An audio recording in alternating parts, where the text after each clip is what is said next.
뵙게 돼서 반갑습니다. 다시 한번 인사 나누겠습니다. 참 좋은 밤입니다. 진짜 좋은 밤이세요? 토요일 밤에 옛날에 그런 유행가도 있었죠. 토요일 밤에 좋아하는. 참 좋은 밤인 이유가 뭐냐면 하나님의 임재가, 하나님의 은혜가 우리 가운데 함께해 주실 때 우리의 마음에 하나님의 나라가 임할 수 있어서, 그래서 그게 좋은 밤입니다. 아무리 우리가 아골골짝 빈들에 갈지라도 거기에 주님이 함께 하시면 그곳은 주님이 주시는 이 땅에서 누릴 수 있는 천국의 기쁨과 감격스러운 귀한 자리로 변화될 것입니다. 아멘. 그래서 태산을 넘어 험곡에 가도 빛이신 주님 잘 따라가면 주께서 나와 함께 하시며 지키시기로 약속한 말씀, 그걸 경험하게 되는 것 같아요.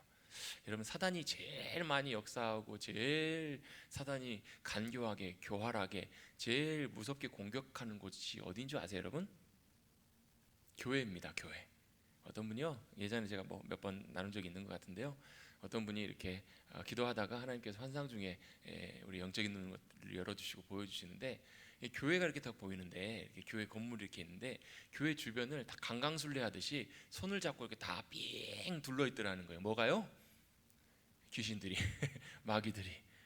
여러분, 그냥 여러분, 세상은요 가만 놔둬도 다 사단의 수하에, 가만 놔둬도 다 멸망으로 치달을 곳이 바로 세상의 어두움의 자리들이에요. 사단이 어디를 끊임없이 흔들고 공격하는가? 사단은 끊임없이 하나님의 백성들을 우는 사자처럼 대적하고 공격하려고 한다는 거예요. 근데 사단의 전략 중에 중요한 것이 뭐냐면 들키지 말라예요. 사단의 전략은 들키지 않게 교묘하게 역사하는 것이 사단의 중요한 역사예요. 그래서 여러분, 우리가 사단의 공격과 사단의 어둠의 권세들을 우리가 잘 분별할 필요가 있어요. 어디에요? 교회 가운데, 특별히 또 어디에? 우리 가정에, 또 우리의 영적인 삶의 자리에 끊임없이 사단은, 제가 자주 말씀드리잖아요. 사단은 1년 365일 휴가도 안 간다고. 휴가도 안 가고 끊임없이 뭐해요? 우리를 넘어뜨리려고 하고 끊임없이 우리를 찾아와요. 사단이 쫓겨나가요. 그리고 또 찾아옵니다. 끊임없이 쉴 새 없이. 성경에서도요, 심지어 예수님이 이 땅에 인간의 모습으로 오셨을 때 예수님 주변에서도 끊임없이 사탄이 예수님의 마음을 흔들려고 했던 사탄의 그런 간계와 역사를 보게 돼요. 사도 바울이, 베드로가 예수님 앞에서 참 귀한 믿음의 고백을 하잖아요. 주님 그리스도시요 살아계신 하나님의 아들이십니다. 야 바요나 시몬아, 네 믿음의 고백이 참으로 귀하다. 네 믿음의 고백 위에 교회가 세워질 것이다. 사실 그 이전에도 교회가 있었거든요. 하나님이 세우신 언약의 공동체가 있었어요. 근데 이제 구체적으로 하나님께서 그 믿음의 고백, 바로 뭐예요? 주는 그리스도시요, 주는 우리의 구원자가 되시고 살아계신 하나님의 아들이십니다라고 고백하는 그 믿음의 고백 위에 주님이 머릿돌 되셔서 그 위에, 참 여러분, 교회 이름이 참 중요하고 좋잖아요. 여러분, 머릿돌 무슨 뜻이에요? 모르세요? 주님이 우리의 머릿돌 되신다는 뜻이에요. 여러분, 그냥 전주 머릿돌. 예전에 그때 우리 확진자 나왔다고 헛소문 돌았을 때 문자에 이렇게 왔어요. 머릿골 교회. 머릿골이 아니라 머릿돌이에요. 머릿돌이란 말은 무슨 얘기냐면 가장 중요한 핵심 주춧돌, 건물을 지탱하는 가장 중요한 그 자리에 뭐가 있다라는 거예요? 머릿돌이 있는데 그분이 바로 예수 그리스도가 되신다라는 거예요. 여러분, 교회의 주춧돌은, 머릿돌은 예수 그리스도가 되셔야 돼요. 그 믿음의 고백 위에 교회가 세워지는 거잖아요. 그렇죠? 그런데 사도 바울이 그렇게 고백하는 참 귀하고 영광스러운 그 복된 자리에, 그러면서 야 바요나 시몬아, 내게 하나님께서 놀라운 음부의 권세를 여는 열쇠를 주시겠다라고 약속을 하시잖아요.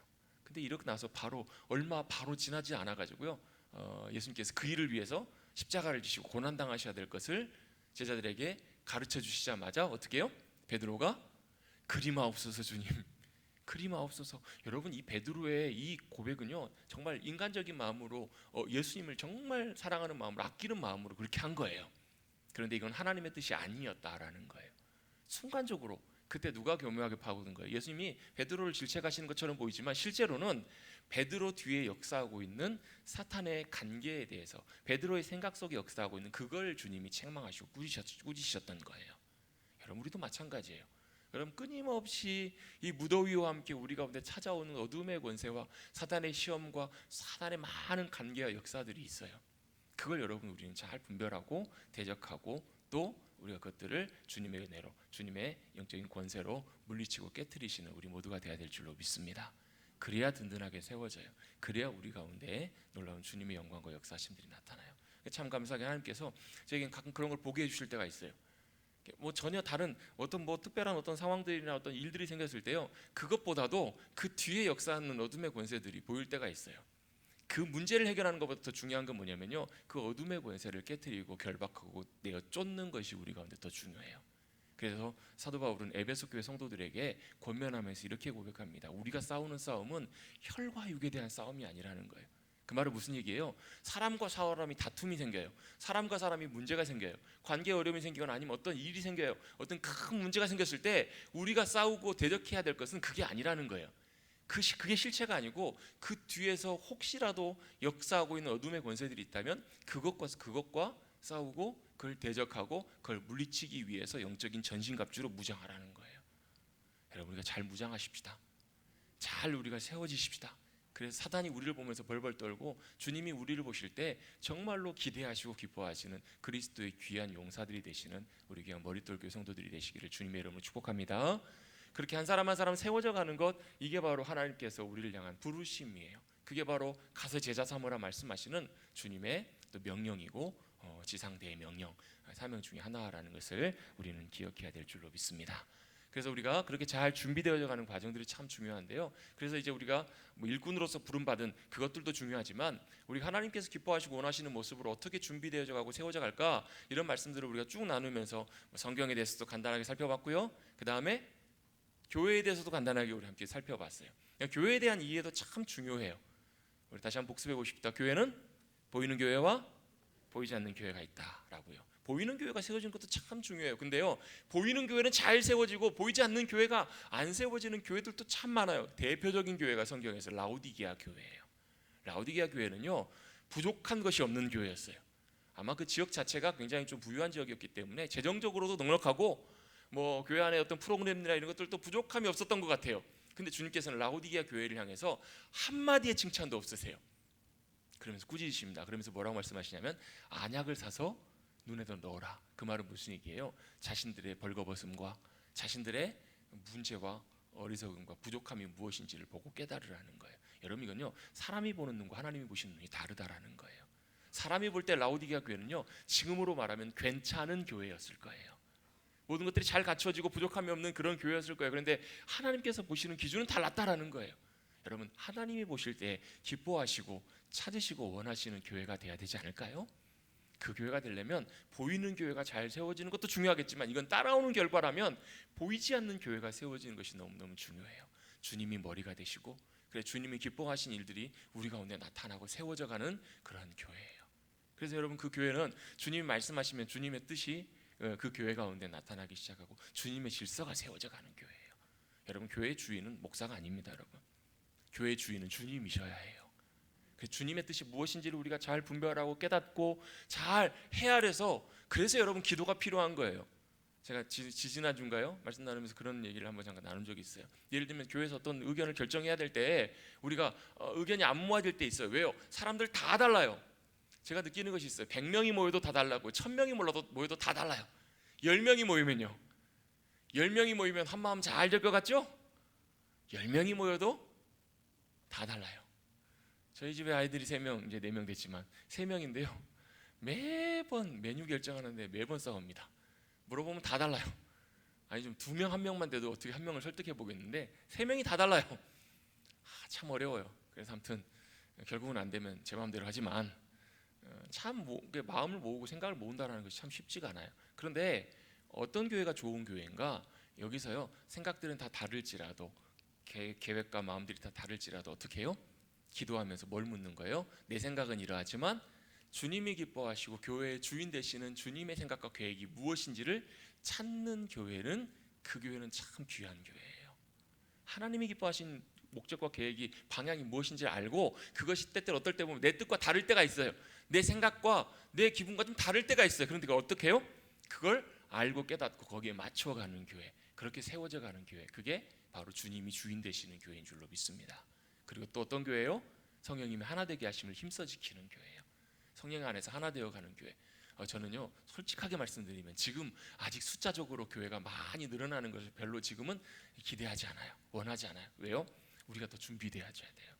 누가 오더라도, 어느 누가 오더라도 우리 모든 성도들이 마치 주님이 우리 가운데 보내주시는 정말 귀한 가족처럼, 정말 우리 가운데 보내주신, 우리가 섬기도록 사랑으로 섬기고 또 위로하고 도와줄 수 있도록 누가 만나도 다 그렇게 해줄 수 있을 만큼 우리가 잘 준비되면 주님께서 언제든지라도 주님이 우리의 섬겨야 될 일들을, 주님께서 우리에게 맡겨주실 일들을 보내주실 거예요. 여러분, 그렇게 잘 준비되어져가는 우리 귀한 머릿돌 교회가 되기를 간절히 바랍니다. 그걸 위해서 내가 그렇게 잘 준비되어져야 될 필요가 당연히 있는 것이고요. 그렇게 어쨌든 보이는 교회와 보이지 않는 교회가 있다라고 교회에 대한 부분을 또 좀 나눴어요. 그리고 나서 하나님에 대한 말씀을 또 같이 좀 나눴죠. 하나님의 나라, 이건 뭐 제가 종종 자주 나누는 말씀이고 굉장히 강조하는 부분이기 때문에 잘 기억하셨으면 좋겠어요. 한 가지만 기억하십시다. 하나님의 나라는 뭐라고요?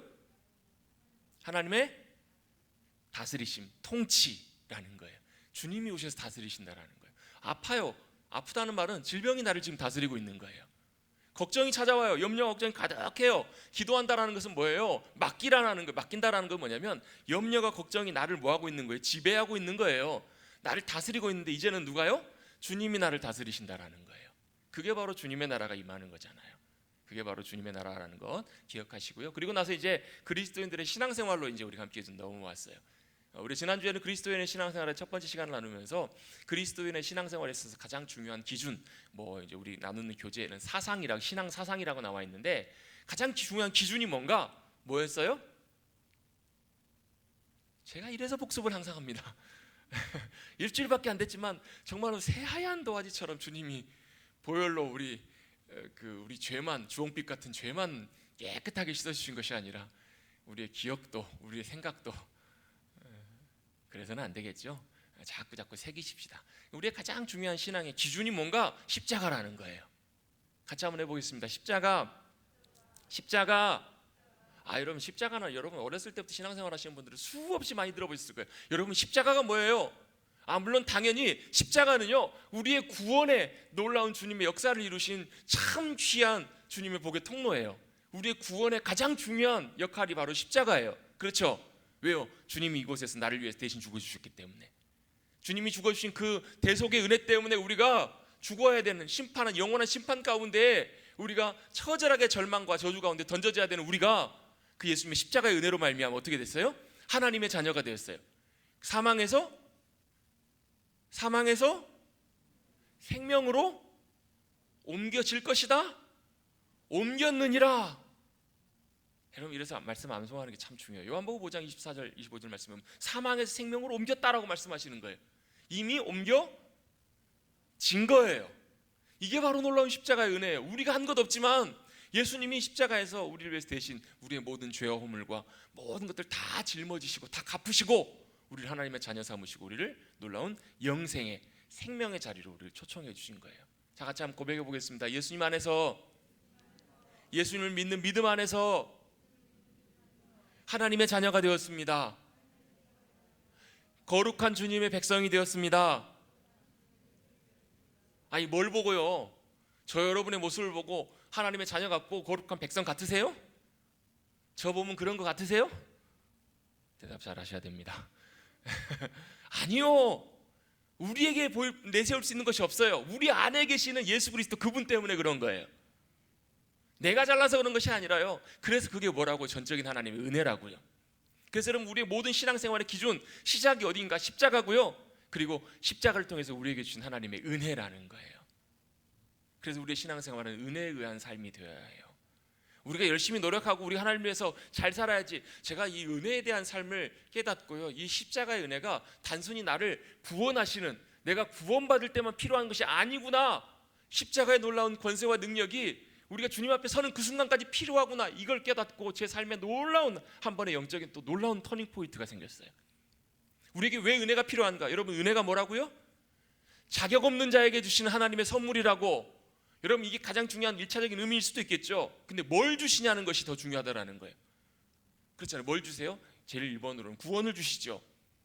내가 그 은혜에 의하여 믿음으로 말미암아, 너희가 그 은혜에 의하여 믿음으로 말미암아 구원을 얻었으니, 구원을 받았으니 이는 뭐라고요? 하나님께서 우리에게 주시는 뭐라고요? 선물이라고요. 행위에서 난 것이 아니니 이는 누구든지 자랑치 못하게 합니다. 에베소서 2장 8절 9절 말씀이잖아요. 우리가 구원의 선물을 받은 것은 우리가 잘해서 무언가를 열심히 해서 받은 것이 아니라는 거예요. 뭘로 주셨다고요? 선물로 주셨다고요. 그게 뭐예요? 은혜라는 거예요. 은혜. 그래서 은혜는 받을 만한 자격이 없는 자에게 하나님께서 우리에게 주신 하나님의 선물이에요. 그래서 그 선물이 뭔가? 구원이고요. 근데 그 구원만 하나님께서 우리에게 주신 것이 아니라 또 뭘 주셨냐? 능력을 주신다라는 거예요. 무슨 능력이요? 내가 믿음으로 하나님이 기뻐하시는 삶을 살아가려고 하는데 그것이 안 되기 때문에, 그 능력이, 그 살려고 하는 의지와 힘이 우리에게 없기 때문에 그걸 주님이 아시고, 그래서 여러분, 우리가 십자가 앞에 선다라는 것은 이거예요. 십자가 앞에서는 우리 안에 선한 것이, 우리 안에 전혀 가능성이 없다라는 것이 선언되는 자리가 바로 십자가예요. 만약에 우리가 하나님 앞에 선한 의지가, 선한 가능성이 한 10% 정도만 우리 가운데 있었으면, 만약에 아니면 20% 정도만 있었다면 어쩌면 하나님께서 아들 예수 그리스도를 이 땅에 보내셔서 죽기까지 고통당하시고 십자가를 다 지지 않게 하셨을 수도 있어요. 왜요? 그런 가능성을 가지고 하나님께서 그걸 능력을 덧붙이셔서 더하셔서 그 일들을 할 수 있도록 하나님께서 어쩌면 기다려보시고 더 하셨을지도 몰라요. 그런데 십자가를 하나님께서 허락하게 하시고 아들 예수 그리스도를 보내셔서 십자가에 죽게 하신 이유는 뭐예요? 우리에게 더 이상 선한 의지가, 우리의 가능성이 없음을 주님이 보시고 십자가를 지셨어야만 했다라는 것을 선언하는 자리가 바로 십자가 앞이기 때문에 그래요. 그래서 십자가 앞에서는 다 뭐예요? 모두가 다 죄인이에요. 죄인일 뿐만 아니라 모두가 다 하나님 앞에 선한 의지와 능력이 없는 존재임을 고백하고 그 앞에서 깨닫는 자리. 그래서 여러분, 십자가는 거울이에요. 거울. 십자가는 거울이란 말이에요. 내가 그 앞에 섰을 때 내가 하나님 앞에서 선한 의지가, 그래서 여러분, 여러분이 잘하려고 노력하지 마세요. 여러분, 우리가 해야 될, 열심히 해야 되는 건 뭐냐면 십자가 밑으로 기어 들어가는 거예요. 십자가 앞에 나가서 내게는 선한 의지가 없다라는 거예요. 그래서 뭐가 필요해요? 하나님의 은혜가 필요한 거예요. 그 은혜가 뭐예요? 나를 도우시는 능력이에요. 내가 믿음으로 순종하는 것, 내가 사랑하는 것, 내가 주님 기뻐하시는 삶을 살아가는 것, 그게 안 되기 때문에 뭐가 필요하다고요? 때를 따라 도우시는 주님의 능력이 우리 가운데 부어져야 돼요. 그래서 은혜를 뭐라고 표현하냐면 도우시는 임재의 능력이라고요. 능력인데 어떤 능력인가? 그냥 능력만 우리에게 주시는 것이 아니고 능력이신 그 주님이 우리 가운데 오시는 거예요. 그래서 여러분, 거기 어떤 공간에, 아니면 나의 심령에 은혜가 부어진다라는 말은 무슨 말이냐면, 거기에 누가 함께 하시는 거예요? 우리의 도움이시는, 능력이 되시는, 우리의 피난처가 되시는, 우리의 승리가 되시는, 우리의 권세가 되시는, 우리의 도움이 되시는, 우리의 전능한 창조주, 우리의 아버지 되시는, 우리를 잊지 않고 도우시는 그 주님이 지금 그곳 가운데 함께하고 계시는 거예요. 그래서 여러분, 은혜가 넘칠 때는, 은혜가 임할 때는요, 거기에 감사가 넘치고요, 찬송이 넘치고 할렐루야가 넘치고요. 그래서 그곳 가운데 모든 상황들은 달라진 것이 아무것도 없어도 여러분, 은혜가 임한 사람은 얼굴을 보면 달라요. 천국을 누리며 살아갈 수 있는 얼굴이, 표정이 바로 거기서 나오는 거예요. 시간 있으면 옆에 계신 분들 얼굴 한번 보시자고 하겠는데, 봐봐야 비슷하니까 봐봐야 다 거기서 거기니까. 근데요, 하나님의 은혜가 함께 해주시면 그 얼굴 가운데 하나님이 주시는 하나님 나라의 기쁨이 있어요. 세상과 바꿀 수 없는 기쁨과 평강과 만족이 있다라는 거예요. 그걸 주님이 우리 가운데 주시길 원하시고, 우리가 이 땅에서 그걸 누리며 살아가길 원하세요. 아무것도 달라진 것이 없어도. 아마 여러분, 여기 있는 분들 제가 한 분 한 분 다 여쭤보고 심층 면접하고 심층 깊은 내막까지 들여다보고 다 대화해 보면, 여러분, 별별 고민들, 별별 문제들, 별별 어려움들, 별별 힘든 것들 다 갖고 계신 분들 아마 거의 대부분이실 거예요. 근데 그곳 가운데 하나님의 은혜가 임하면 달라진 것 하나도 없어도 그곳에서 주님 앞에 감사하며 기뻐할 수 있어요. 그곳이 바로 뭐가 돼요? 예배 자리가 되고요. 그곳이 바로 뭐가 돼요? 베델이 되고요. 그곳이 바로 뭐가 돼요? 하나님의 나라가 된다라는 거예요. 그래서 한번 같이 한번 고백하겠습니다. 때를 따라 도우시는 하나님의 은혜를 얻기 위하여, 그래서 어떻게 은혜의 보좌 앞에 담대히 나오라는 거예요. 담대히 나오라는 말은 기꺼이 나오라는 말이에요. 언제든지 나오라는 거예요. 뭘요? 때를 따라 도우시는 은혜를. 때를 따라 도우신다는 얘기 뭐냐면, 지금 필요한 은혜가 있고요, 조금 있다가 필요한 은혜가 있고요, 매 순간마다 필요한 은혜가 있어요. 그때마다 뭐 하라고요? 하나님의 도우심, 하나님의 은혜를 구하라는 거예요. 여러분, 우리가 단순히 하나님 도와주세요 구할 뿐만 아니라 함께 하시는 임재의 능력이신 하나님의 은혜를 구하시는 저와 여러분 되시기를 주님의 이름으로 축복합니다. 이게 바로 우리 신앙생활의 중요한 기준이고 가치라고 말씀드렸어요. 신앙의 사상은 어디에 있어야 되는가? 십자가에 기초하셔야 돼요. 이 십자가의 능력이 우리를 새롭게 해요.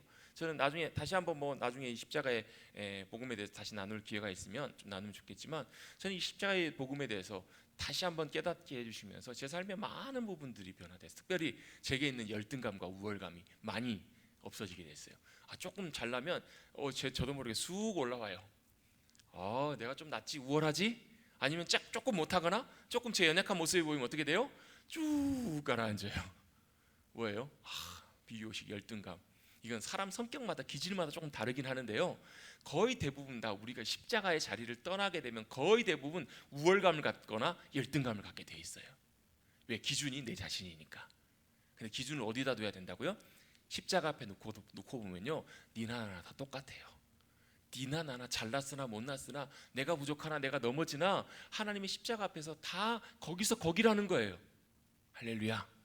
그게 바로 우리의 능력이에요. 역설적으로 다 비슷비슷 똑같아요. 거기서 거긴데 십자가의 능력은 우리에게 놀라운 승리를 주시는 주님의 놀라운 은혜이고 능력임을 꼭 기억하시기를 주님의 이름으로 축복합니다. 같이 한번 고백해 보겠습니다. 우리에게는 은혜가 필요합니다. 우리 모두에게는 다 하나님의 은혜, 도우심의 은혜가 필요해요. 사도 바울이 고백했던 것처럼 나의 나 된 것은 하나님의 은혜로 된 것입니다.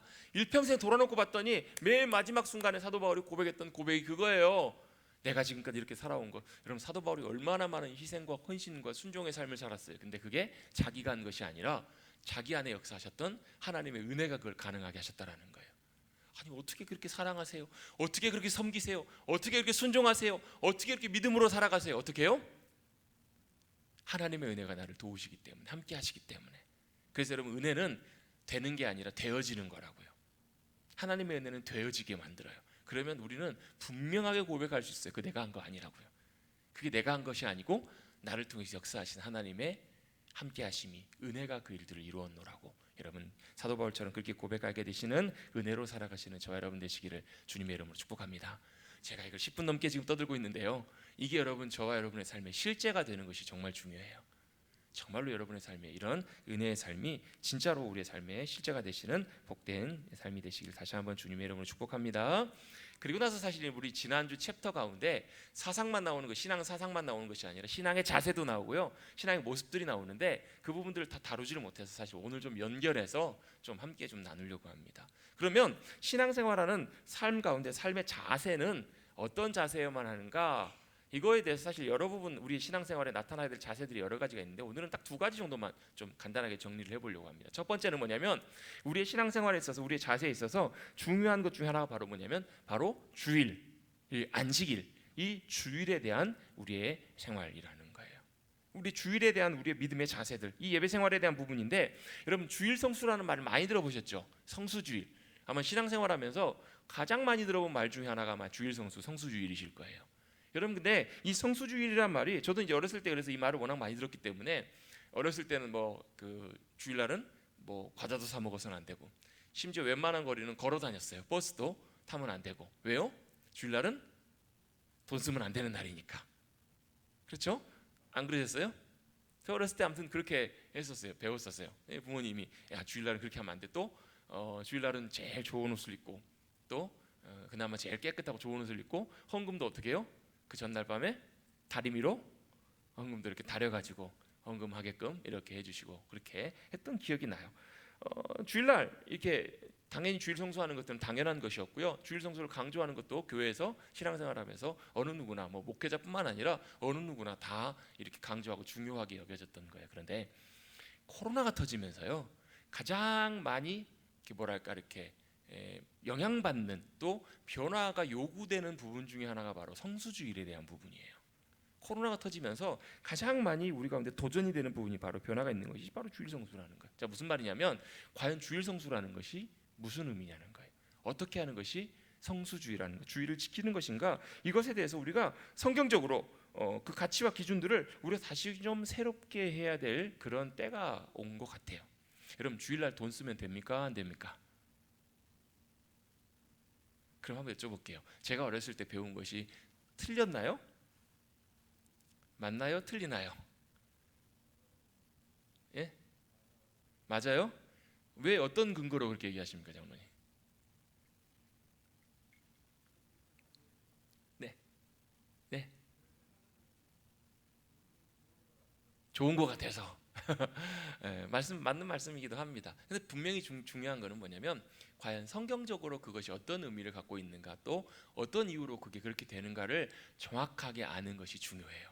그게 만약에 안 되면, 그게 없으면 그냥 우리가 장로님 말씀하신 게 좀 좋은 표현이기도 하지만 뭐 우리 보기 좋으니 이렇게 하는 것이 좋은 것 같으니까 이렇게 하다 보면 자칫 뭐가 되냐면 왜 우리가 그걸 그렇게 해야 되는지 명확한 이유 없이 그냥 그렇게 하는 경우들이 종종 많아요. 이 대표적인 예가 뭐냐면 예수님 당시에 바리새인들과 유대인들의 모습이에요. 제자들이 지나가면서 밀밭을 지나가다가 배가 고파가지고 밀을 이렇게 비벼가지고 먹었어요. 그랬더니 유대인들이 가지고 뭐라 그래요? 왜 당신 제자들은 안식일에 해서는 안 될 일을 합니까? 그런 얘기를 하죠. 그 말이 맞아요? 틀려요? 다들 뭐 미궁에 빠지신. 중요한 게 뭐냐면 과연 이 안식일을 지킨다라는 것이 무슨 의미인가, 주일을 지킨다라는 것이 무슨 의미인가, 이걸 여러분 성경적으로 우리가 잘 정리해야 될 필요가 있다라는 거예요. 자, 먼저요, 이 사실 이제 우리가 지금 주일이라고 부르지만 성경에서는 안식일이라고 표현이 되어 있어요. 안식일을 기억하여 거룩하게 지키라 10계명에도 네 번째 계명 이렇게 명령하시는데, 이 안식일이라는 게 과연 뭐냐는 거예요. 안식일하면 우리는 그냥 안식이라는 의미가 먼저 이렇게 오기 때문에 안식이 뭐예요? 쉰다라는 의미잖아요. 쉬는 날인가 보다 이렇게 생각하기가 쉬워요. 그런데 원래 안식일이라는 말은 영어 성경에도 그렇고 원래 원 성경의 단어를 그대로 영어로 옮겨놨는데 샤밧이라는 말이에요. 샤밧이라는 말이 무슨 말이냐면, 지금 쉽게 표현되면, 지금 표현으로 보면 스탑이라는 말이에요. 스탑. 안식이라는 말은 스탑이라는 뜻이에요. 샤밧이라는 말은 멈춰라. 즐겁게 춤을 추다가 그대로 멈춰라. 이 멈춰라는 이게 바로 뭐냐면 샤밧이라는 말이에요. 안식일이라는 말이에요. 자, 왜 주님께서 멈추라고 이렇게 말씀하셨을까? 이유가 있습니다. 제일 먼저 성경의 첫 번째 의미를 찾아가 보면 창세기 2장에 하나님께서 말씀으로 6일간 천지를 창조하십니다. 그렇죠? 그리고 사람을 다 만드시고 창조를 마치십니다. 창조의 사역을 다 완성하세요. 그날이 언제예요? 6일째 되는 날. 창조를 시작하시고 빛이 있으라 말씀하시고 나서 6일 동안 주님께서 천지를 창조하시고 마지막 7번째 날은 뭐 하셨어요? 쉬셨는데, 쉬셨다라는 의미보다도 주님이 모든 것을 완성하셨다, 마치셨다, 이 의미에 조금 더 가깝다고 볼 수 있어요. 왜 주님이 쉬셨을까요? 다 하셨으니까. 주님이 행하실 모든 역사를 다 마치셨으니까, 완성하셨으니까. 여러분 한번 여쭤볼게요. 하나님이 다 이루시고 완성하셨으면 더 할 필요가 있어요? 없어요? 없어요. 하나님이 다 끝내신 거예요. 그래서 창조의 완성이 된 거예요. 다 완성이 된 거예요. 그런데 안타깝게도 죄가 이 땅에 들어오기 시작하면서 하나님의 완성하신 창조의 질서를 깨트려 버린 거예요. 죄는 뭐냐면 하나님의 질서를 거부하는 거예요. 하나님의 질서를 깨트리고 누구의 질서를요? 제가 선악과에 대해 자주 나누잖아요. 선악과는 뭐냐면 하나님의 기준과 질서를 내가 결정하고 판단하겠다라는 게 선악과잖아요. 내가 좋은 게 좋은 거고 내가 싫은 게 싫은 거다. 이게 선악과의 중요한 의미예요. 기준에 누가 있냐면 내가 있는 거예요. 그 말은 무슨 얘기냐면 내 질서가 중요하다라는 거예요. 여러분, 사람이 하나님의 질서를 무시하고 사람의 질서대로, 사람의 주관대로 살아가는 것을 성경은 뭐라고 얘기하냐면 그걸 죄라고 얘기를 해요. 그게 죄예요. 왜요? 아니, 하나님께서 창조하시고 완성하신 그것을 제 멋대로 자기가 주인인 양, 자기가 그것의 기준인 양 행동하는 그것 자체가 하나님 보실 때, 여러분이 생각해 보세요. 여러분이 뭔가를 만들어 놨는데 그걸 자기 거래요. 누가 와가지고. 그리고 이건 이렇게 해야 된대요. 그러면 여러분 어떻게 하실래요? 허허 하고 웃으시지 않으시겠어요? 근데 이게 도가 지나치면 어떻게 돼요? 이거 가만둬서는 안 되겠네. 나중에 좀 시간이 지나고 나면요, 화가 날 거예요. 당연히. 하나님께서도 어이가 없으신 거예요. 한편으로 보면요, 하나님이 다 만들어 놓으시고 하나님이 다 질서대로 모든 걸 다 완성하셨는데 그거를 사람에게 맡겨놨더니 자기들 멋대로, 자기들 마음대로. 이걸 성경에서는 뭐라고 하냐면 죄라고 얘기를 해요. 그래서 여러분, 하나님께서 완성하신 그것이 어떻게 됐어요? 죄로 인해서 질서가 깨어진 거예요. 여러분, 이 세상 보시면서 참 좋으세요? 좋은 모습도 보이시겠지만 이 세상 보시면서 참 암담하고 어둠이 가득하고 답답하고 이러실 때도 있죠. 우리 아까 집사님 기도하시면서도 그런 기도하셨는데요. 여러분, 창조의 하나님의 질서가 깨지고요, 하나님의 질서가 무너지기 시작하면 뭐가 찾아오냐면 그 땅에 창조 이전의 상태로 돌아가는 일이 일어납니다. 창조 이전에 어떠했는가? 창세기 1장 2절에 보시면 이렇게 말씀하고 있어요. 땅이 혼돈하고 공허하며 흑암이 깊음 위에 있다. 지금의 시대가 딱 그런 시대거든요. 땅이 혼돈해요. 그렇죠? 그리고 공허합니다. 얼마나 여러분이 이 땅의 삶 가운데 공허함이 가득해요. 그리고 또 어떻게 해요? 어둠이 가득한 시대를 살아가고 있어요. 왜 그러는가?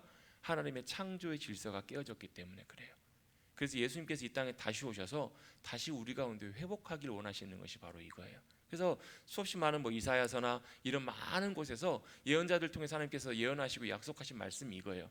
주님의 나라가 오면, 또 주님이 다스리실 그때가 오면, 또 다스리시는 그 주님이 다시 오시면 그 땅이 어떻게 된다고요? 사막과 같은 그곳이, 황폐해졌던 그곳이 놀라운 생명의 땅으로, 사막에 샘이 넘쳐 흐르고 사막에 꽃이 피어 향기가 내고 사막에 놀라운 하나님의 영광과 역사하심들이 나타나는 그 땅으로 변화되게 될 것이다. 이걸 약속하고 계시는 거예요. 여러분, 그것이 바로 하나님의 나라가 임하는 거예요. 주님이 오셔서 뭐라고 말씀하시냐면, 회개하라, 돌이켜라, 다시 하나님의 질서로, 하나님의 말씀으로, 하나님의 생명의 기준으로 돌아오라, 하나님께로 돌아오라. 그러면 뭐가요? 하나님의 나라가 너희 가운데 임할 거라는 얘기예요. 어디에? 하나님의 나라가 어디예요? 여기 있다 저기 있다 하기 전에 먼저 너희 마음 가운데, 그리고 어디예요? 이곳에. 그리고 어디예요? 하나님의 통치와 다스리심과 말씀의 질서가 다시 회복되는 그곳에. 그래서 여러분, 하나님의 말씀에 순종하는 놀라운 역사가 일어나기 시작하면 거기에 하나님의 나라의 통치와 다스리심이 회복되고 하나님의 나라의 놀라운 주님이 약속하신 그 일들이 이루어진다라는 거예요. 할렐루야.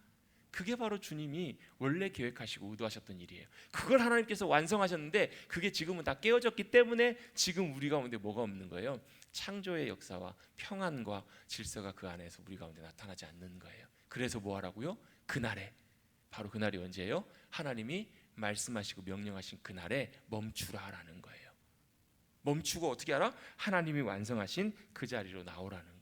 그래서 여러분, 지금도 여러분 유대인들은요, 안식일이 딱 되면, 샤밧이 딱 되면 모든 걸 다 멈춰요. 막 걱정거리들, 염려할 중요한 일들을 진행하다가도 시간이 딱 되면요, 어떻게 해요? 딱 멈춰요. 거기서 스탑합니다. 그리고 샤밧을 다 지내고 나요.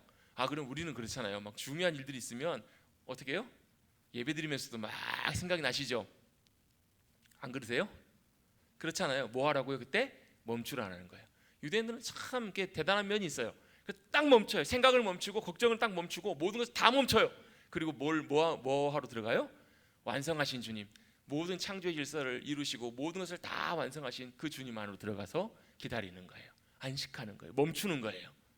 그리고 나서 희한하게, 그리고 나서 샤밧이 딱 끝나고 안식일이 딱 끝나고 돌아가 보면 일이 다 망해 있어야 되는데요, 희한하게도 놀랍게 그 모든 것 가운데서 역사하시는 주님의 행하심들을 보게 된다라는 거예요. 여러분, 멈추는 날, 그날이 여러분 안식일, 주일임을 기억하십시오. 주일은 뭐 하는 날이에요? 일단 먼저 멈추는 날이에요. 뭘요? 내 생각을 멈추고, 내 길을 멈추고, 내 판단을 멈추고. 그래서 여러분, 성경에 보면 여러 가지 표현들이 있어요. 불을 피우지 말라.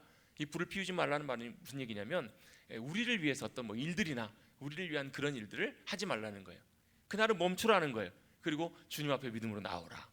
그리고 또 뭐하라는 말씀이 나오냐, 이사야 58장 같은 경우 보면 우리를 위한, 내 자신을 위한 연락이나 나의 기쁨을 위해서 그 시간들을 보내는 것이 아니라 하나님의 기쁨으로, 하나님 앞에 믿음으로 나오라. 그래서 그날은 뭐 하는 날이냐면요, 멈추라라는 말이고, 그날은 누가 정하신 날이냐면 하나님이 지정하시고 정하신 날이에요. 뭐 하자고? 만나자고 약속하신 날이라는 거예요. 자, 하나님이 약속하시고 정하셨습니다. 그러면 우리 마음대로 함부로 하면 안 되겠죠. 그게 바로 하나님의 안식일의 중요한 일이라는 거예요. 주님이 바로 그날에 어떠한, 이런, 그렇잖아요. 진짜 중요한 약속이면 여러분, 다른 거 할 일이 있어도 잠깐 다 멈추고 그 시간에 그 약속 가운데 조정해야 되잖아요. 그렇죠? 만약에 여러분 대통령이나 아니면 정말 중요한 예를 들면 어떤 소송에 휘말리게 돼가지고 법원에서 그날 출두하세요, 그날 법원에 출석하세요, 이렇게 명령이 떨어졌습니다. 그럼 어떻게 해요? 잠깐 저 장사할 일이 바빠가지고요, 다 하고 갈게요. 이게 중요한 일이 있어서 병원 예약해놨는데 그날 갈게요. 다 하고 갈게요. 그렇게 해서는 안 되는 것처럼, 여러분, 하나님께서 정하시고 약속하신 날이라면 여러분, 우리가 함부로 해서는 안 된다라는 것을 기억하시고, 여러분, 그날은 하나님 앞에서 멈추시고 그 하나님의 은혜 가운데, 하나님의 기다리시는 그 자리 가운데 나가시는 우리 모두가 되시기를 주님의 이름으로 축복합니다. 그래서 여러분, 하나님의 부르심, 하나님의 약속, 하나님이 정하신 것들을 우리가 함부로 해서는 안 된다라는 거예요. 하나님께서 정하신 그 앞에서 우리가 멈춰서고 그 앞에서 중단하고 그 쉬는 것들을 우리가 하는 것들이 참 중요합니다. 이게 바로 안식일의 중요한 의미라는 거예요. 안식일의 가장 중요한 기본적인 의미는 뭐라고요? 멈추라. 같이 한번 해보겠습니다. 스탑. 스탑. 여러분 하나님 앞에서 멈추는 거예요. 그날을. 그리고 정하신 하나님 앞에 믿음으로 나아가는 것, 그것이 참 중요합니다. 그리고 주님 앞에 나가서 뭐 하는가? 우리가 하는 것 중에서 가장 중요한 것 중에 하나가 바로 이 예배에 대한 부분입니다. 사실 이 예배에 대한 부분들을 함께 좀 나누려고 해도 이 예배가 굉장히 사실은 중요하게 나눠야 될 부분들이 굉장히 많은데요. 여러분 예배가 뭐라고 생각하세요? 여러분 예배가 뭘까요? 예배에 대해서 여러분 생각할 때 예배도 마찬가지로 제가 두 가지로 딱 정리를 해드릴게요. 이거 딱 기억하시면 이제 좋을 것 같아요. 예배는 딱 두 가지로 정리할 수 있습니다. 첫 번째는 뭐냐면 예배의 형식이 있습니다. 예배의 형식이 있고요. 또한 다른 한 가지는 뭐냐면 예배의 본질이 있습니다. 제가 왜 이렇게 두 가지를 구분해서 말씀을 드리는가? 우리는 예배 드린다, 예배하면 뭐가 제일 먼저 생각나냐면요, 예배의 형식이 먼저 생각이 나요. 이게 무슨 말인가? 지금은 없어졌지만 없나요? 옛날에는 여러분 11시 땡 되면 종 땡 치고, 그렇죠? 지금부터 묵도하심으로 예배를 시작하겠습니다. 그래가지고 어떻게 해요? 찬송하고 또 뭐 교동문도 읽고 뭐 기도하고 성경도 읽고 설교하고 헌금도 드리고 찬송하고 축도하고 이렇게 딱 끝나고 이제 신학교를 갔더니 우스갯소리로 그런 얘기를 하더라고. 묵찬 기찬 설기찬 축. 이게 무슨 말이냐면 묵도 찬송, 기도 찬송, 설교 찬송, 축도. 이게 예배의 전반적인 큰 순서라는 거예요. 우리는 예배를 드렸다 하면 이렇게 땡 해가지고 시작을 해가지고 하나님 앞에 예배 순서를 다 하고 축도로 예배를 딱 마치면 예배 드렸다 이렇게 생각한다라는 거예요. 이걸 예배라고 생각한다는 거예요. 여러분 이거는요 예배의 형식입니다. 예배의 겉으로 드러나는 모습이라는 얘기예요. 예배의 의식이에요. 근데 왜 제가 이걸 왜 형식과 예배 본질로 이렇게 구분을 하냐면요, 여러분 예배 형식대로 이걸 다 했다고 해도 예배의 본질이 빠지면 이건 예배 드리는 것이 아니라는 거예요. 이게 여러분 굉장히 중요한 부분이에요. 왜요? 우리는 예배 형식을 이 시간 11시에 딱 와가지고요 딱 묵도하고 찬송해가지고 다 하면, 옛날에는 그래서 여러분 준비 찬송이라 그래가지고 예배 드리기 전에 찬송해요. 이건 예배예요 아니에요? 옛날에 이걸 예배로 안 쳤어요. 그렇죠? 언제부터 예배예요? 땡 하고 시작해야 묵도하심으로 이렇게 시작해가지고 축도로 딱 예배를 끝내서, 옛날에는 옛날에 미국 분들도 그렇고요 그런 분들이 있어요. 어디 가다가도 꼭 뭐 할 때는 축도할 때는 꼭 지나가다가도 가가지고라도 축도라도 받고 가라고. 이게 여러분 한편으로는 또 어떤 좋은 면도 있겠지만, 왜 이걸 이렇게 생각하는가? 여러분 예배의 가장 중요한 것들은 예배의 형식을 우리가 다 지키는 것보다 그 안에 빠져서는 안 되는 예배의 본질이 꼭 담겨 있어야 된다는 거예요. 여러분 예배의 본질이 빠져버린 예배 형식만 남는 것들은 하나님께서 진짜 기뻐하시고 원하시는 예배가 아니라는 거예요. 여러분 이 형식은 여러분 다 달라요. 교단마다 다르고요 교회마다 다 달라요. 조금씩 다르기도 해요. 왜 다른가? 다른 이유는요, 예배의 진정한 본질을 잘 담을 수 있다면 예배 순서와 내용들이나 이런 부분들은 바뀌어갈 수도 있어요. 어떤 분들은 장로교 다니시는 분들은요, 다른 교단에 가보면 교회 예배 순서가 굉장히 익숙치 않아가지고 낯설어 하시는 분들도 계세요. 불편해 하시는 분들도 계세요. 이거 예배 드린 것 같지도 않고 뭐가 이상하고 집중도 안 되고 그런 분들이 계세요. 이건 뭐냐면 예배 형식이 다른 거예요. 예배 형식은 다를 수 있어요. 그런데 예배 형식이 이러하던 저러하던, 그래서 여러분 예배 형식에는요 크게 세 가지 있어요. 사실 오늘 좀 그 부분들 좀 자세하게 다루려고 했는데 앞에 부분을 좀 길게 하다 보니까 다 못 따라왔어요. 고린도전서 14장에 보면 이런 표현이 나와요. 고린도전서 14장 26절 말씀에 보면 사도 바울이 그 당시 초대교회에 드렸던 예배의 모습이 나와요. 예배엔 세 가지 요소가 있는데요, 찬송시가 있고요, 두 번째 가르치는 말씀이 있고요, 세 번째는 병고침이나 이런 성령님의 역사하시는 성령의 역사, 이 세 가지가 있어요. 그래서 여러분 예배의 가장 중요한 세 가지는 찬양과 경배, 두 번째는 가르치는 말씀, 그 다음에 세 번째는 뭐냐면 성령님의 역사하심. 이것이 여러분 예배 안에 담겨 있어야 된다는 거예요. 그리고 여러분 이것이 예배 형식인데요, 이러한 형식들은 조금씩 바뀔 수도 있어요. 여러분 예배 진짜 원래 예배 원래 단어적인 의미는 뭐냐면 예배는 뭐냐면 주님을 섬긴다라는 말이고 주님 앞에 엎드린다는 말이에요. 엎드려 경배한다라는 의미인데, 이게 여러분 예배 형식을 통해서 그 안에 뭐가 담겨 있어야 되는가? 예배의 본질이 담겨 있어야 되는데, 예배의 본질은 바로 뭔가? 여러분 예배 진짜 본질은 뭐예요? 하나님은 우리의 뭘 받으시는 거예요? 우리의 마음과 중심을 받으시는 하나님이시라는 거예요. 우리의 겉으로 드러나는 어떤 형식이나 이런 모습들이 있을지라도 하나님은 우리의 드러나는 겉으로 형식이 아무리 화려하고 아무리 대단하고 아무리 잘 갖춰져도 하나님은 그걸 기뻐하시는 분이 아니시라고 이사야서 예레미야서에서 끊임없이 주님께서 답답한 마음으로 말씀하시고 외치시고 계세요. 왜요? 그 당시에 하나님의 백성들은요, 이스라엘 백성들은 그걸 너무 잘하고 있었기 때문에 자신들의 예배가 하나님이 기뻐하시는 예배일 거라고 그들은 그렇게 착각하고 있었거든요. 우리도 마찬가지예요. 지금을 살아가는 이 시대의 우리의 모든 예배자들도 마찬가지예요. 여러분, 예배에서는 예배 형식이나 예배 모습 이런 것들이 여러분 화려하고 좋고, 그래서 여러분 예배는요 우리의 눈보다 또 우리가 기뻐하고 만족하는 것보다 누가 기뻐하시고 만족하셔야 되는가? 하나님이 기뻐하시고 만족하는 바로 예배가 진짜 하나님이 기뻐하시는 예배임을 우리가 잊지 말아야 될 줄로 믿습니다. 그 예배 본질이 중요한 부분이라는 거예요. 본질이 다 빠져버리면 여러분 아무리 순서가 아무리 화려하고 대단한 프로그램도 있고 우리가 보기에는 참 좋은 예배였다고 할지라도 그것은 하나님이 진짜 기뻐하시고 원하시는 예배가 아니라는 거예요.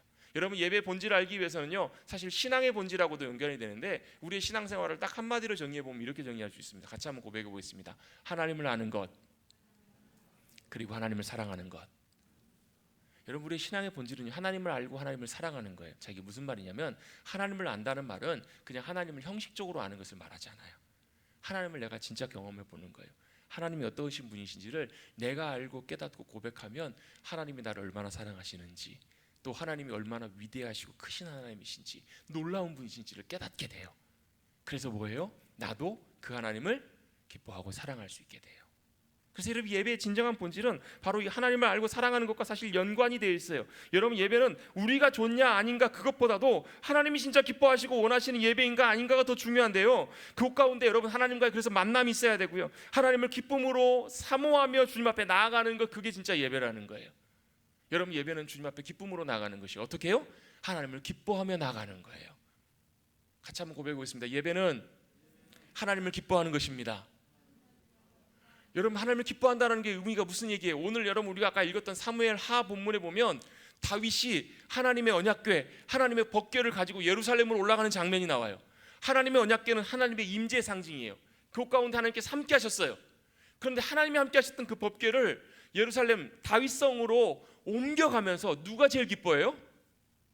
다윗이 기뻐해요. 왜요? 그만큼 다윗이 하나님을 사모하고 기뻐했기 때문에, 사랑했기 때문에, 너무너무 좋아했기 때문에 말할 수 없이 기뻐해요. 얼만큼 기뻐하는가? 춤추면서 기뻐해요. 여러분, 우리도 예배함 가운데 하나님을 기뻐한다는 것은 진짜 하나님. 그래서 여러분, 우리가 예배할 때는요 그냥 앉아만 있는 것이 아니고요, 정말로 하나님을 사모하고 기뻐하는 마음으로 주님 앞에 나오셔야 돼요. 그 마음이 없으면 여러분 우리의 마음을 중심 앞에 다시 한번 주님 앞에 늘 점검하고 주님 앞에 믿음으로 나오셔야 돼요. 왜요? 하나님은 우리를 그토록 기뻐하시며 기다리고 계시는데. 죄송합니다, 제가 자꾸 이런 얘기를 해서. 전 집에만 가면 요즘 참 좋아요. 집에만 가면 참 좋아요. 자고 있어도 이렇게 지그시 보고 있으면 참 좋아요. 요즘 아직도 뭐 이게 이제 딱 한 달 됐는데, 오늘이 딱 한 달 됐는데 눈도 아직 잘 못 마주쳐요. 그리고 하는 것이 기껏해봐야 뭐 울고 뭐 이런 거밖에 못해요. 근데요, 보고만 있어도 얼마나 참 좋은지 모르겠어요. 왜 그럴까요? 기쁨이기 때문에 그래요. 아이가 기쁨이기 때문에 그래요. 아무리 뭐 이런 마음이 있어도 집에만 가면 아이만 보면 참 좋아요. 이게 여러분 하나님을 기뻐하는 거예요. 하나님을 생각해도, 하나님 바라봐도, 하나님의 이름만 불러도 우리 마음속에 하나님 때문에 기뻐하고 즐거워하는 것. 여러분, 우리 이제 옛날에 많이 했던 복음송 있잖아. 예수님이 좋은 걸 어떡합니까? 그게 여러분 그냥 내가 찬송이 좋아서 찬송 고백하는 것이 아니라, 구주를 생각만 해도 내 마음이 좋거든. 주님을 생각만 해도, 주님의 이름만 불러도 내 안에 기쁨이 넘치는 것, 그게 여러분 예배의 진정한 중요한 본질이라고요. 예배는 여러분 주님 앞에 나가는 것이기 때문에, 예배는 주님을 사모하며 만나기를 원해서 나가는 것이기 때문에, 여러분 예배의 순서가 어떠하고 예배의 모습이 어떠할지라도 그것보다도 우리 마음 중심 가운데 하나님을 사모하고 기뻐하는, 그래서 하나님 때문에 내 마음이 너무나 즐거워서 다윗처럼 춤을 추며 심지어 옷이 벗겨질 만큼, 그래도 여러분 그것과 신경 쓰지 않고 하나님 때문에 기뻐하고 즐거워하는 것, 그게 바로 하나님이 기뻐하시는 귀한 예배의 본질인 줄로 믿습니다. 예배가 뭐라고요? 하나님을 기뻐하는 거라고요. 하나님을 좋아하는 거예요. 여러분, 서로 남녀가 서로 좋아하기 시작해가지고 사랑하기 시작하면 눈에서 뭐가 떨어져요? 꿀이 떨어져요. 사랑이 뚝뚝 떨어져요. 그게 바로 진정한 예배의 중요한 우리의 본질이라는 거예요. 하나님을 기뻐하는 거예요. 여러분, 하나님을 정말로 기뻐하고 사랑하시는 우리 귀한 주님의 백성들 되시기를 주님의 이름으로 축복합니다. 예배 본질에 두 번째가 있습니다. 두 번째는 뭐냐면요, 그래서 그 하나님 앞에 나가서 그 하나님의 위대하심과 그 행하신 놀라운 일들을 찬사를 올려드리며 높여드리는 거예요. 여러분, 이제 오늘부터인가요? 내일부터인가요? 우리 올림픽이 시작이 되잖아요. 올림픽이 시작이 되면 뭐 우리나라 자국 선수가 금메달을 땄어요. 경기에서 이겼어요. 그럼 어떻게 해요? 그 선수가 고생했던, 또 그 선수가 이뤘던 승리를 우리가 함께 기뻐하며 축하해 주잖아요. 얼마나 함께 기뻐할 일이에요. 우리 가운데서도 좋은 일 있으면 서로 기뻐해 주잖아요. 이게 왜 그래요? 그 행한 일 때문에 우리가 함께 축하해주고 기뻐해주는 거예요. 아, 그 행한 일들을 축하받으면 얼마나 또 우리 마음이 좋아요. 그런데 우리가 유일하게 높여드리고 찬사를 올려드려야 되는 분은 우리 하나님 아버지, 그분 한 분밖에 안 계신 줄로 믿습니다. 그래서 예배는 뭐 하는 거예요? 여러분, 예배는 찬양과 경배가 굉장히 중요한데요, 찬양 경배의 제일 중요한 핵심은 뭐예요? 하나님은 위대하신 분이시라는 거예요. 주님 행하신 높으신 일들을 우리가 찬송하고 고백하고, 주님이 위대하십니다, 주님은 우리의 승리가 되십니다, 주님은 우리의 도움이 되십니다, 주님은 우리의 아버지가 되십니다, 주님은 우리의 치료자가 되십니다. 여러분, 믿음으로 선포하며 고백하는 그곳 가운데 주님의 영광이 그곳에 임하시는 거예요. 그게 진짜 예배예요, 여러분. 그래서 여러분, 역대상 25장 말씀해 보면 그 당시 헤만과 아삽과 여두둔 같은 다윗의 많은 측근들, 찬양의 귀한 사역들을 감당할 이들을 세우게 하시거든요. 근데 그들이 뭐 하냐면 신령한 노래를 부르더라, 이렇게 2절 말씀이 나와요. 역대상 25장 2절 말씀에 보면 그들이 신령한 노래, 여기서 신령한 노래라는 말은 뭐 어떤 신령한 이런 것이 아니고, 원어에 보면 나바라는 말인데 이 말은 예언하다라는 말이에요. 예언하다. 그래서 영어 성경에도 뭐 prophesy, 예언하다라는 단어를 사용하고 있어요. 자, 예언이라는 건 뭐냐면요, 막 점치는 게 예언이 아니고, 예언은 하나님이 행하실 일들을 보고 고백하는 것이 예언이에요. 조금 더 한 단계 더 나가보면 뭐냐면요, 하나님의 위대하심과 하나님의 영광을 보고, 하나님이 이런 분이십니다, 하나님은 이런 일들을 행하실 분이십니다, 하나님은 사랑과 놀라운 신실하심이 변치 않는 분이십니다, 이걸 보고 선포하는 것이 바로 진정한 예언의 본질이라는 거예요. 헤만과 아삽과 여두둔 이런 사람들이 바로 이걸 하고 있는 거예요. 어디서요? 하나님의 영광 임재 앞에서. 그래서 여러분, 예배는요, 찬양과 경배는 뭐 하는 거냐면 보좌에 계신 그 주님을 바라보면서 그 주님의 위대하심과 그 행하신 크신 일들, 우리를 구원하신 놀라운 일들, 말과 탄 자들 대적을 바다에 던지시고 우리 가운데 놀라운 승리를 주시고 놀라운 일들을 행하신 그 주님을 기뻐하면서 높여드리는 것, 찬사를 올려드리는 것, 이게 여러분 예배의 본질입니다. 아멘. 자, 두 가지를 오늘 나눴습니다. 주님을 기뻐하는 것, 하나님 기뻐하는 것. 얼만큼요? 겉옷이 벗겨질 만큼. 그래서 미갈이 그렇잖아요. 아유, 왕이시여, 참 왕이 참 존귀하셔서 옷이 벗겨지는데도 불구하고 그렇게 춤을 추더이다. 다윗에게는 그게 중요한 것이 아니었어요. 왜요? 하나님을 기뻐하는 그 마음 앞에서, 하나님 기뻐하는 자세 가운데 옷이 벗겨지든, 여러분, 저도 나중에 그런 걸 꿈꿔요. 우리 함께 예배드릴 때마다, 찬양할 때마다 일어나서 춤추며 감사하며 때때로 소리 지르며 박수치며. 왜요?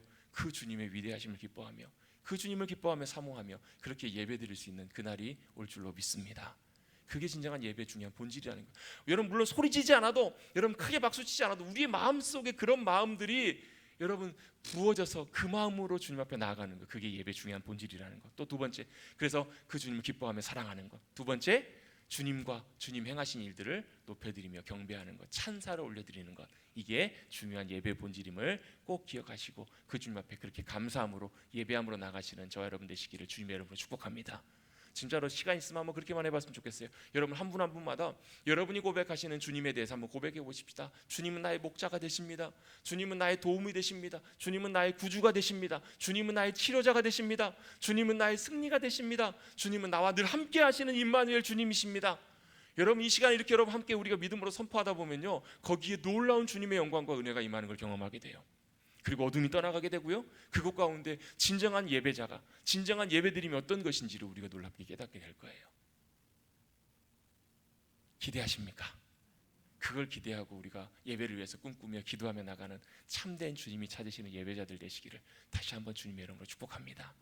여러분, 오늘 사실 예배에 대한 부분들을 조금 더 깊이 있게 중요하게 좀 나누려고 했는데 큰 부분만 여러분 두 가지를 나눴습니다. 자, 다시 한번 마지막으로 정리하고 우리 찬송하고 기도합니다. 예배는 두 가지가 있다고요. 뭐가요? 예배 형식이 있고 예배 본질이 있다고요. 형식도 중요하겠지만 형식 안에 본질이 없으면 안고 없는 찐빵이에요. 냉면을 시켰는데 냉면 그릇만 나오는 거예요. 주님이 진짜 원하시는 것은 그릇보다도, 그릇이 예쁘고 화려한 것도 중요하겠지만 그 안에 뭐가 담겨 있느냐가 중요해요. 주님을 기뻐하고 사랑하는 우리의 마음과 중심, 그리고 그 주님의 위대하심을 높이고 그 주님을 높이며 찬양하는, 주님 행하실 일들을 높이며 경배하는 그런 귀한 주님이 찾으시는 귀한 예배자들 되시기를 주님의 이름으로 축복합니다. 그래서 우리가 615장 우리 함께 찬양하겠습니다. 615장 찬양하고 주기도문으로 기도하고 예배 마치도록 하겠습니다.